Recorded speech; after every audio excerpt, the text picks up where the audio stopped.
Pakistan stock market की बात करें जिसमें 2 रोज शदीद मंदी के बाद जबरदस्त रिकवरी देखने में आई है, जहां 100 इंडेक्स 1,09,513 पॉइंट्स पर बंद हुआ, जबकि करेंसी मार्केट में पाकिस्तानी रुपए के मुकाबले अमरीकी डॉलर 7 पैसे तगड़ा हो गया। 2 रोज शदीद मंदी के बाद पाकिस्तानी हिस्सेस मार्केट में कारोबार का मुस्बत आगाज, जहां जबरदस्त रिकवरी देखने में आई।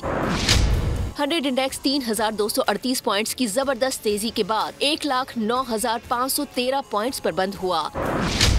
कारोबारी हफ्ते के आखिरी रोज KSE 100 इंडेक्स 1,09,846 पॉइंट्स की बुलंद सतह तक भी ट्रेड हुआ, जबकि मार्केट में मजमूई तौर पर 39 अरब रुपए मालियत के 75 करोड़ हिस्सेस का कारोबार हुआ।